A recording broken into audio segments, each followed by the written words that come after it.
কিন্তু দেউতা আগতে কংগ্ৰেছৰ মানে মন্ত্ৰী বিধায়কৰ ওচৰত আমি যাবই নোৱাৰো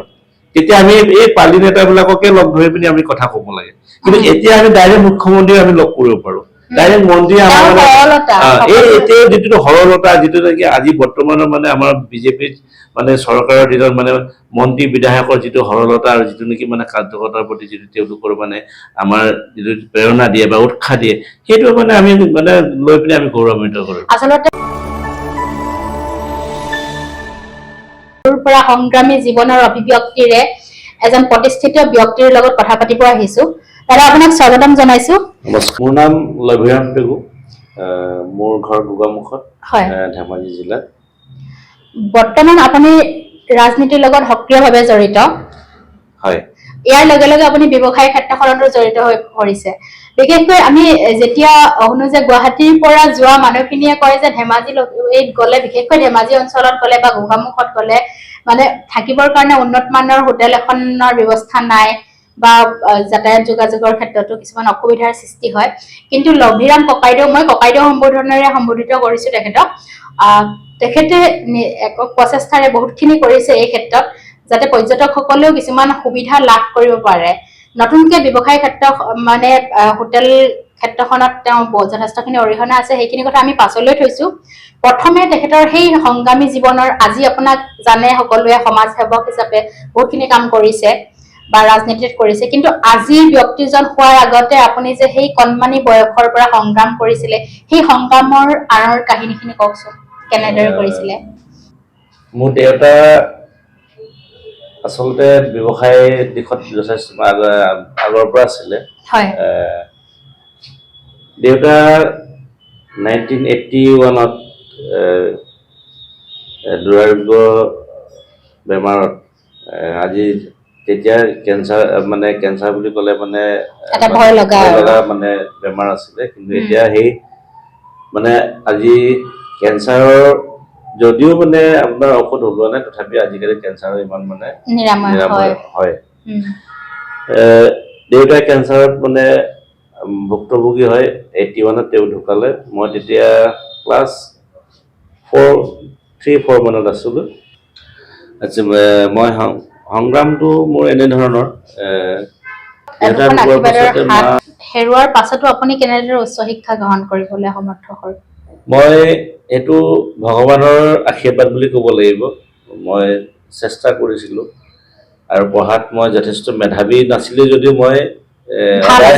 সদায় ক্লাছত মই ফাৰ্ষ্ট ৰেংকতে আছিলো তাৰপিছতে মাৰ অসুখৰ কাৰণে গোগামুখত গুচি আহি মই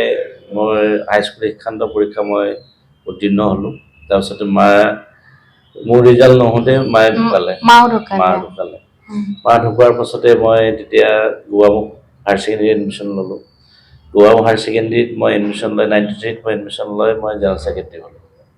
মোৰ ৰাজনীতি জীৱনটো মানে হাইস্কুল অৱস্থাৰ পৰাই মানে মোৰ ৰাজনীতি জীৱনত আৰু এটা গুৰুত্বপূৰ্ণ কথা আপুনি বিবাহৰ পাছতহে ৰাজনীতিৰ লগত জড়িত মানে কলেজ ৰাজনীতিৰ লগত জড়িত খুব কম বয়সত বিয়া পাতিছে বুলি জানিব পাৰিছো নহয় মই মানে কি ক'লে মানে স্কুলীয়া অৱস্থাৰ পৰা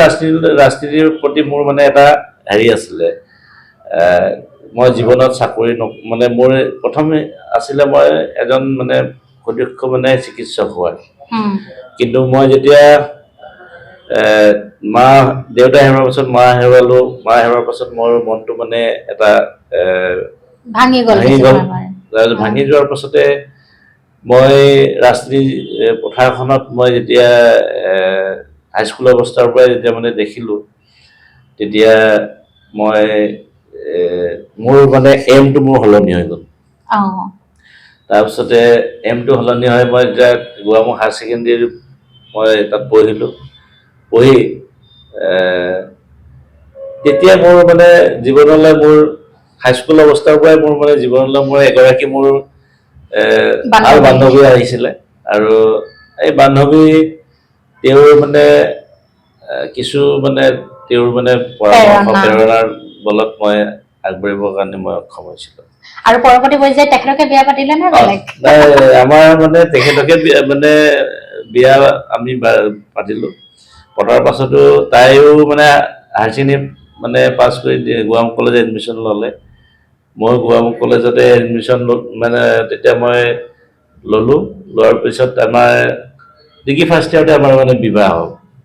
আকস্মিকভাৱে বিবাহটো এনেকে হ'ল মানে ঘৰৰ আপত্তিজনক থকাৰ কাৰণে তাইও ক'লে যে আপুনি মোক নিলে দিয়ক নহ'লে মানে মোক ঘৰৰ পৰা মানে বেলেগত দিব এতিয়া আমাৰ জীৱনটো এনেকুৱা হ'ল আমি তেতিয়া মাও নাই দেউতাও নাই ককাই ভাই সকলো বেলেগ তাৰপিছত মই আমি দুয়ো মানে মিলি সৰু সংসাৰখন আমি মানে আৰম্ভ কৰিলে আকৌ পঢ়া শুনাও কৰি থাকিলো তাৰপিছতে 2 বছৰমান মোৰ গেপছ হৈ গ'ল মই 3 বছৰ গেপছ হ'ল 3 বছৰ গেপছ হোৱাৰ পাছতে আমাৰ এওঁ ক'লে যে আপুনি আকৌ এডমিশ্যন লওক পঢ়ক যথেষ্ট উৎসাহ দিছে তেখেতে তেনেহ'লে তাৰপিছত মই আকৌ এডমিশ্যন কৰিলোঁ এডমিশ্যন কৰি মানে 1999ত আকৌ এডমিশ্যন কৰিলোঁ গোৱামুখ কলেজত ডিগ্ৰী ফাৰ্ষ্ট ইয়াৰ এডমিশ্যন কৰি এই মানে গোটেই ল'ৰা ছোৱালীবোৰ মানে মোক মানে নিৰ্বাচন খেলিবলৈ মানে আকৌ ৰাজনীতিৰ প্ৰথম খোজটো তাৰ পৰা আৰম্ভ হ'ল তাৰপিছতে তেতিয়া মই ৰাইজে যেতিয়া হেৰি কৰিছে মই মানে ঘৰত সুধিলো এওঁ ক'লে যে খেলক বুলি কোৱাৰ কাৰণে মই বিপুল ভোটত জিকিলোঁ তেতিয়া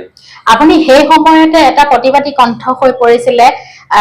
মানে দুৰ্নীতিৰ বিৰুদ্ধে এই বিষয়টোত অকণমান কওকচোন মই সেই বিষয়টো এটা মানে বহুত মানে ইণ্টাৰেষ্টিং কথা তেতিয়া মই জেনেৰেল ছেক্ৰেটাৰী আৰু তেতিয়া অসম চৰকাৰ তেতিয়া জনপৰিষদ চৰকাৰ চলি আছিলে আমাৰ তেতিয়া মাননীয় বিধায়ক ত্ৰিদীপ শইকীয়া সোণোৱাল তেওঁ মানে ধেমাজি সমষ্টিৰ মানে প্ৰতিনিধিত্ব কৰিছিলে তেতিয়া প্ৰতিনিধিত্ব কৰোঁতে তেতিয়া মই জেনেৰেল ছেক্ৰেটাৰী হয় তেতিয়া ঢকুৱাখানা এটা বানপীড়িত মানে আমাৰ ছাত্ৰ ছাত্ৰীসকলৰ যিটো মানে জলপানীটো মানে চৰকাৰে যিটো দিয়া জলপানীটো গোৱামুখ কলেজৰ অধ্যক্ষ মহোদয় আৰু মানে তাৰ সহায়ক যি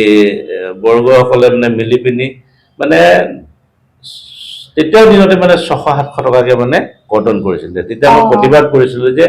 জলপানীৰ পৰা মানে সেইটো কৰ্তন কৰিব নালাগে তেতিয়া মোৰ লগত এটা অলপ মানে মনোমালিন্য হোৱাৰ কাৰণে আমাৰ মাজত এটা হেৰি হ'ল গেপছ হৈ পিনি মই তেতিয়া গোৱামুখ কলেজ মানে এৰা নিচিনা হৈছিলে তাৰপিছতে মই তথাপি মই মানে হেৰি আমাৰ মন্ত্ৰী তেতিয়া প্ৰমীলাৰাণী বাইদেউ আছিলে প্ৰমীলাৰাণী বৰ্মা আছিলে আমাৰ WPD মিনিষ্টাৰ মই মিনিষ্টাৰলৈকে মানে দেখিলোঁ তেতিয়াৰ পৰা মই তাৰপিছতে কপি দিলোঁ তাৰপিছতে তাত এজন মানে মোৰ শিক্ষাগুৰুৱে মানে মোৰ আৰু পৰামৰ্শদাতা বুলি ক'ব লাগিব দিনু মোহন দলে বুলি পলিটিকেল চায়েন্সৰ মানে আমাৰ শিক্ষাগুৰু আছিলে তেওঁ মানে ক'লে যে এইবিলাক নকৰিবা আমি মানে মাজতে আমি টিচিং ষ্টাফে আলোচনা কৰিছোঁ আমি মানে আমাক মানে আলোচনা কৰি মানে প্ৰিন্সিপালৰ লগত মানে হেৰি কৰিলোঁ তেতিয়া মই তেওঁৰ কথা মতে মই হেৰি কৰিলোঁ কৰাৰে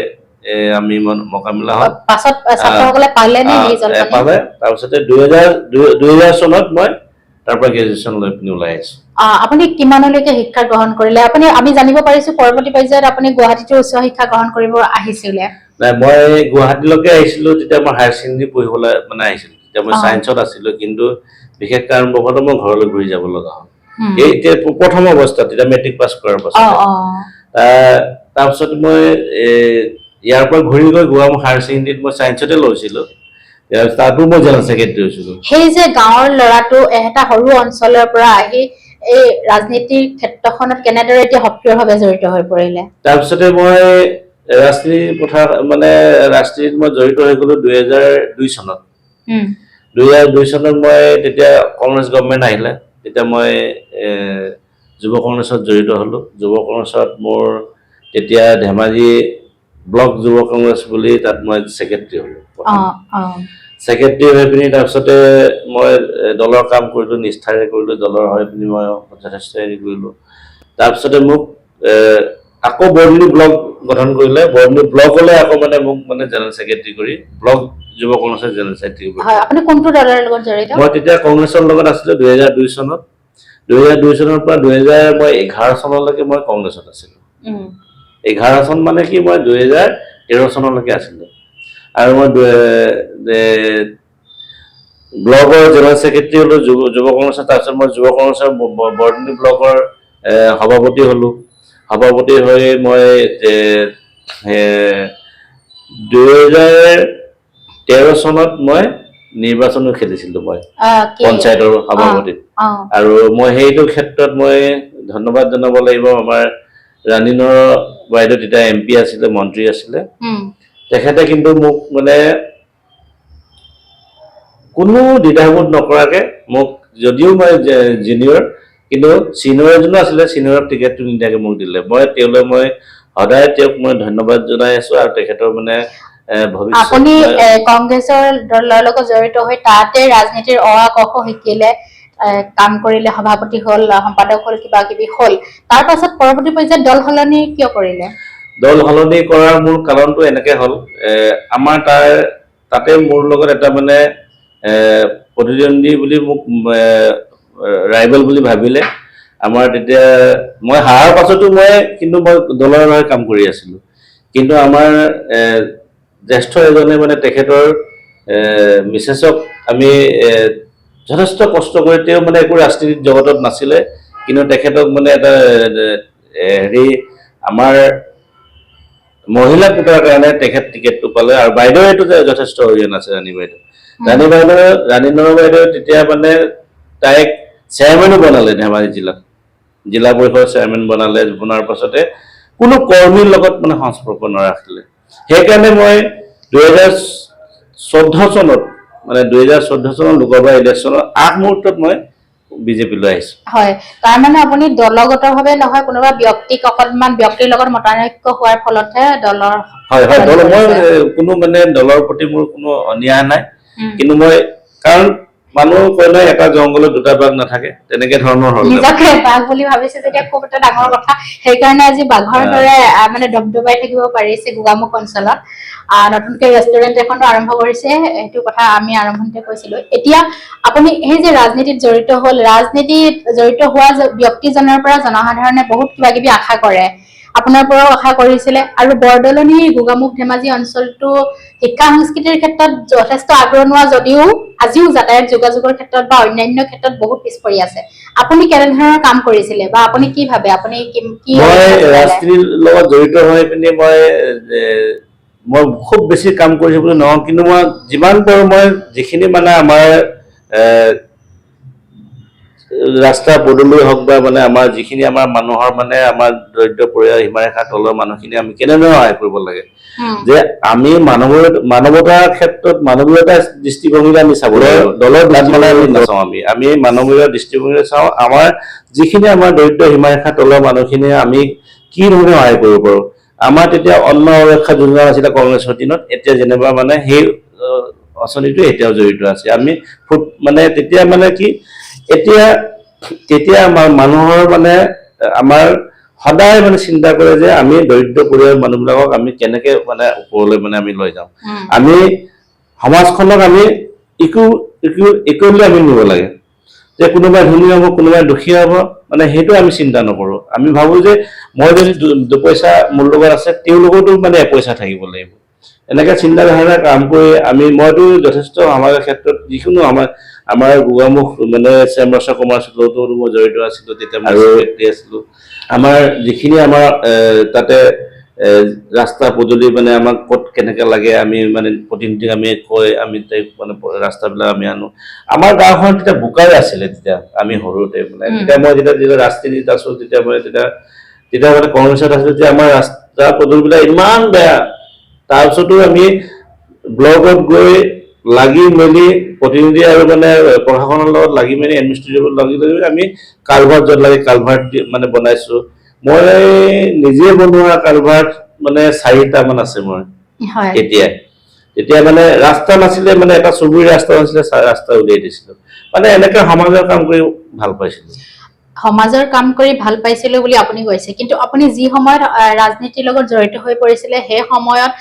তাৰ আগতে আপুনি যিহেতু ক'লে যে সৰুতে দেউতাক হেৰাইছে, তাৰপিছত মাক হেৰুৱাইছে, আপুনি সংসাৰো কৰিলে, আপোনাক অৰ্থৰো প্ৰয়োজন হ'ল। গতিকে ৰাজনীতিক আপুনি পেচা হিচাপে আহিলে নে নিচা হিচাপে জড়িত হৈ পৰিছিলে? নাই, মই ৰাজনীতিটো মই একচুৱেলি মোৰ জীৱনটোত মানে মই পেছা হিচাপে মই লোৱা নাই, কিন্তু সামাজিক কাম কৰি ভাল পোৱাৰ কাৰণে মই ৰাজনীতি জীৱনলৈ আহিছো। মই জীৱ বন্ধুৰ পৰা আহিছো। আমি হালে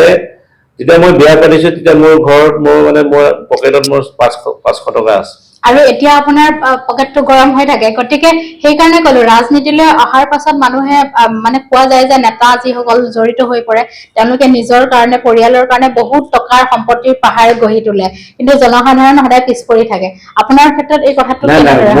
মোৰ কোনো পাহাৰ সম্পত্তি নাই। মানে মই যেন মই ঘৰখন মানে চলি আছো। এতিয়াও মোৰ বেংকত লোন আছে, মোৰ হাউচিং লোন আছে,